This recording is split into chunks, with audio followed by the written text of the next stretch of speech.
Welcome to the Butterfly Effect. I'm Chris Horner. This is Stage 7 of Vuelta a Catalunya 2025. Today's race, anything is possible, guys. We have a virtual tie, just about 1 second splitting up Primoz Roglic from Juan Ayuso wearing the race leader's jersey. Now, if we back up stages, we know some time bonuses that have decided that Ayuso is 1 second up on Primoz Roglic.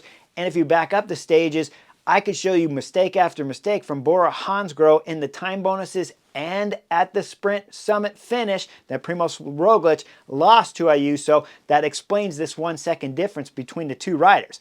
So if you went to bed last night and your UAE team members, what is the plan? Well, the plan is that hopefully a break gets up the road and takes all the time bonuses away from Primoz Roglic.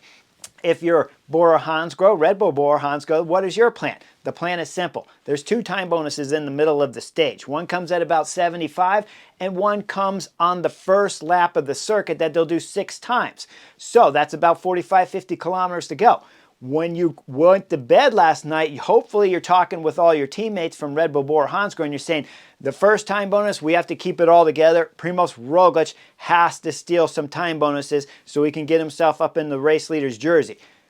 If you're UAE team members, like I said already, you want the gap to the breakaway guys to be gone, so you don't want to ride the front at all, but Bora Hansgrohe are going to want to ride the front because they want to get to the time bonuses.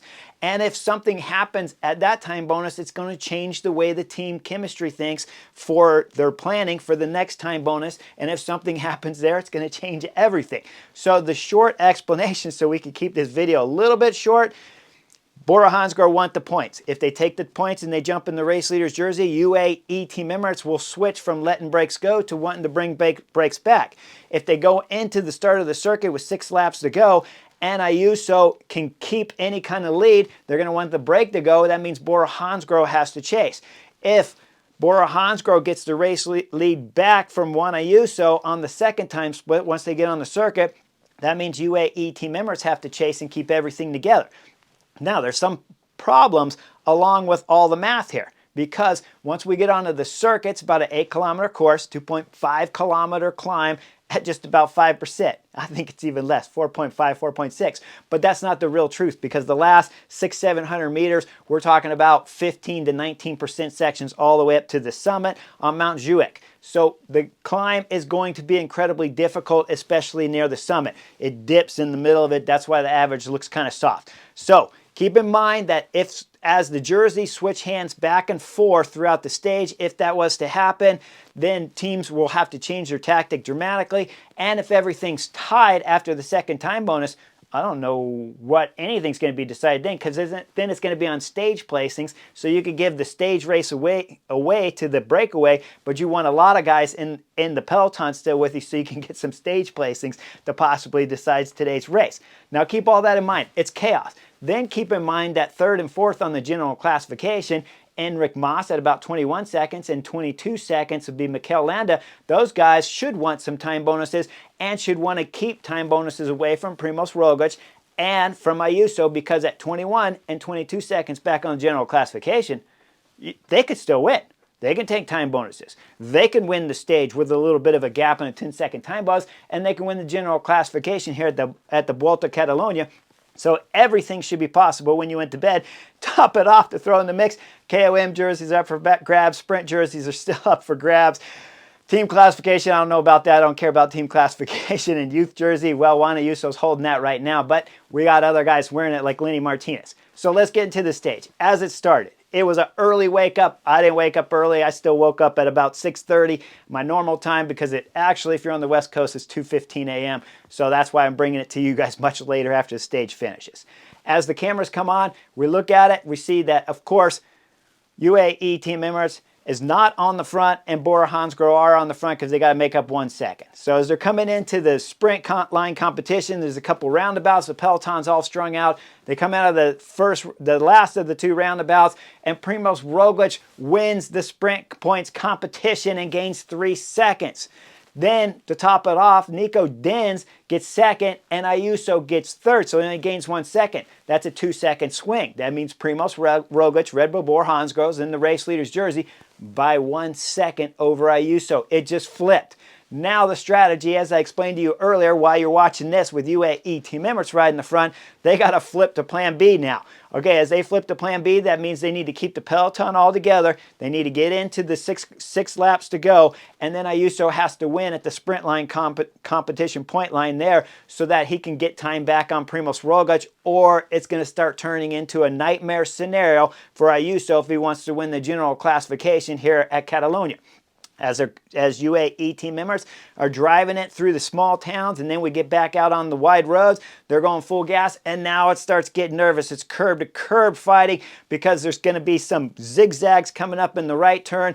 But just before we get in that zigzag, we see that it's Israel Premier Tech, and they got some company coming over the top of UAE team members, but Sivakov's going to push his way out. Ayuso's going to be just behind, and Jan Tratnik over on the right side with Primož Roglič and Ayuso wrapped around him are coming up in the gutter as they're coming by because we're going to hit the zigzag. It's a crucial section and moment right now for Stage 7 of Vuelta a Catalonia. Both teams come out with their riders, Ayuso and Roglič, in good position. As they make it through the zigzag, they're going to come through the buses, and now we start seeing Jan Tratnik on the front. It's Nico Dins sitting second, Primož Roglič sitting third, and Ayuso's coming up, and he's splitting between Roglič and Jan Tratnik. Jan Tratnik looked over his shoulder, and he can feel that something was happening there as he's trying to do something, but he can't because Ayuso's roughhousing Primož Roglič right now as he's bumping from the right side, going left shoulder into the right shoulder there, Primož Roglič, to give himself a little bit of gap. He'll pull off the Slovenian off the wheel of Nico Dins as they come through the left turn onto the circuit. Once they come out of the left turn, 75 kilometers to go. Nico Dins looks back. He sees there's trouble because Juan Ayuso's sitting on his wheel and Primož Roglič is sitting third. Now Nico Dins punches it. Full gas, everything he's got. They're going side by side, Nico Dins and Juan Ayuso. As they're coming up to the line, it's a bike throw, and Ayuso wins the bike throw to gain 3 seconds, and Nico Dins takes 2, which means he takes 1 second away from Primož Roglič, his teammate, that if Primož Roglič had gotten second, they would be tied on time right now. Instead, Primož Roglič is back to 1 second deficit on Ayuso. Now, let's take a look at the picture again after the bike throw. The bike throw looked amazing, but after the bike throw is even better if you know what you're looking at. Primož Roglič facial expressions don't even change. It doesn't even change on the Slovenian. He does not even affected by his teammate getting second. There's no yelling at Nico Dins. There's no arguing with him. Primož Roglič just knows it's time to go to plan C, D, E, F, G, I don't know, go all the way down to Z. But right now, everything's up for grabs as Primož Roglic's stone-cold face right there goes into the next plan. Primož Roglič knows that Nico Dins, was he at fault here? I don't believe he was necessarily at fault because he thought he could still take away the time bonuses away from Ayuso because he's the faster of the two sprinters. But he had a split-second decision to make it. In a split second, I don't blame you, but it would have been nice if he sat up and Primož Roglič got second. Absolutely, because they'd be tight on time. But with that in mind, keep in mind that now it has to flip again. Bora Hansgrohe have to start controlling the peloton again because they need to make it hard so that Primož Roglič can attack at some point in time, and they got to control it so there's no breakaway going up the road. That can take time bonuses. The only problem with making it hard if you're Red Bull Bora Hansgrohe, Pellizzari is the only climber that Primož Roglič really has. He's not come here to Catalonia with a stacked climbing team. Ayuso with UAE team members, if the situation had been flipped, he's got a few more climbers if they're all firing on all cylinders, but we know Sivakov hasn't been the best throughout the 25 season, so that means he's got Soler and Adam Yates to look after him through the hard section of today's race. But with Bora Hansgrohe riding, that means UAE team members could sit back, sit in the draft, just look after Juan Ayuso. So Bora Hansgrohe's controlling everything as we go the first time up the climb. We see it at 6 laps to go. And once we go the first time up, we see the attacks from Little Trek up there, and that's Verona. Verona was aggressive in yesterday's stage. Now he's aggressive again. They'll get wrapped up right as we get up near the top. We're going to see that it's Kern Farmer, Wenzel up there that's getting maximum points. That's going to flip the KOM jersey to Wenzel as Bruno Armai loses the KOM jersey at this point in time. Well, we go over the top and we see it's Richard Carapaz, EF Education, throwing an attack, bombing down the descent. Then we're going to see Bruno Armai attack and go up to him. Bruno Armai wants that KOM jersey back. Now they flip. Same scenarios we saw in the point sprint competition for time general classification.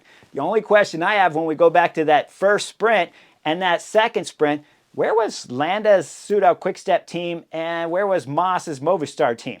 You guys should have been fighting for those time bonuses, and Moss and Landa themselves don't have to fight, but you got to have at least your teammates up there fighting, trying to steal some time, because as I explained at the beginning of this story here on this stage 7, they're 21 and 22 seconds back, and they just gave up time to Primoz Roglic and, of course, to Juan Ayuso. They got time.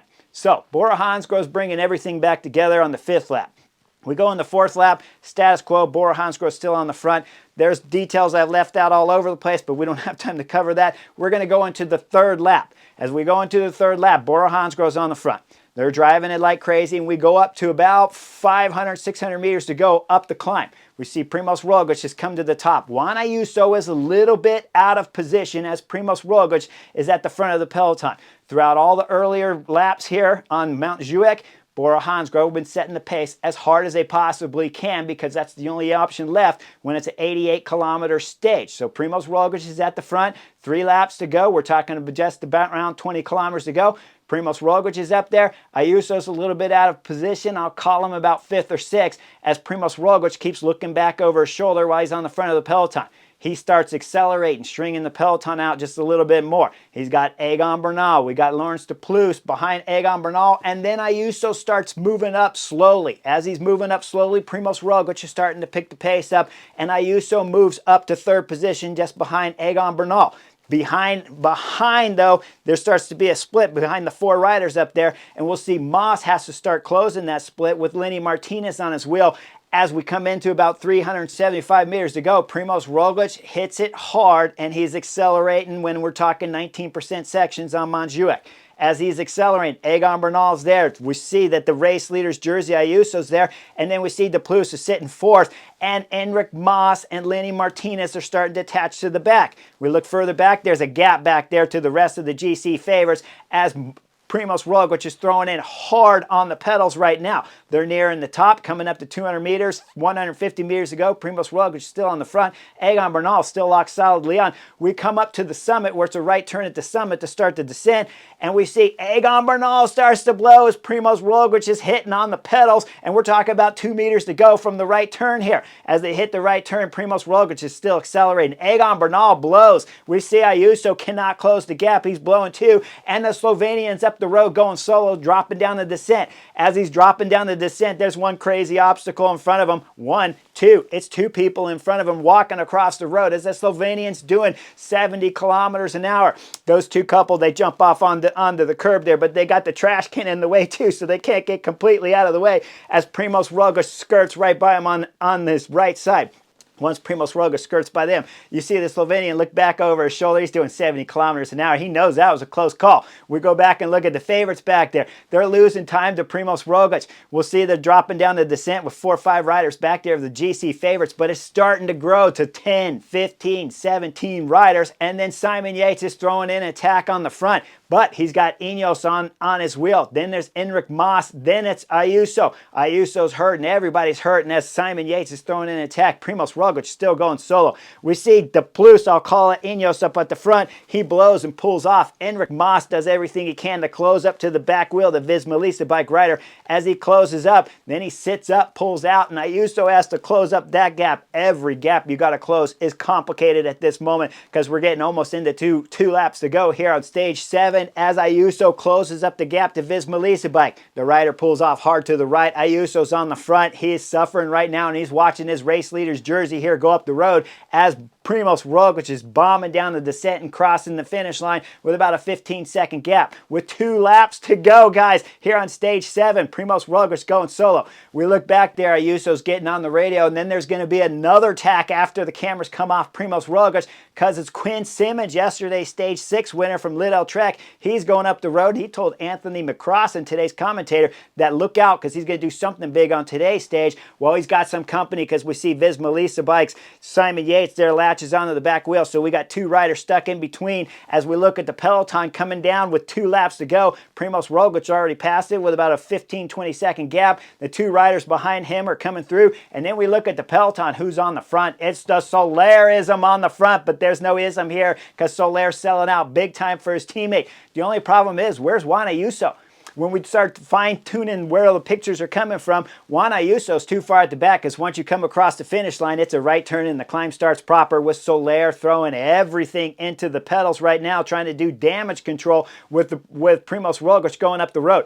As Ayuso's finding his way from the back, starting to move up to the front, Soler's throwing everything he possibly can into the pedals. And then as we near 375, 400 meters to go, we see the attack coming from Mas. Mas throws in an attack. He's got some company because Axel Laurens is going to be there. Lotto Destiny's Leonard Van Etveld's there. So we got 3 riders going over the top of the KOM that Primož Roglič has already started the descent on with only about a 10-second, 12-second gap. Now we go back and start looking at the group of 3 chasing. We see Mikel Landa, Soudal Quickstep's latching on that. 4 guys chasing one Primož Roglič.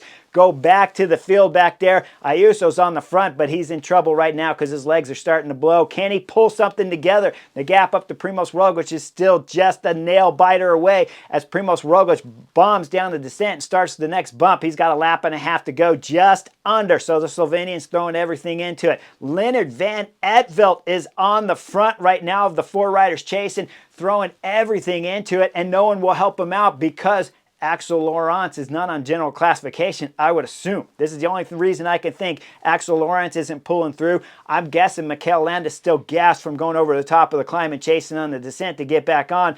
I got to believe right now that Leonard Van Etveld's got to do some work on the front, but he won't do it. He starts to pull off, and as he pulls off, we see it's Visma Lease bikes. I'll guess it's Wilco Kelderman closing up the gap to these 4 riders in front.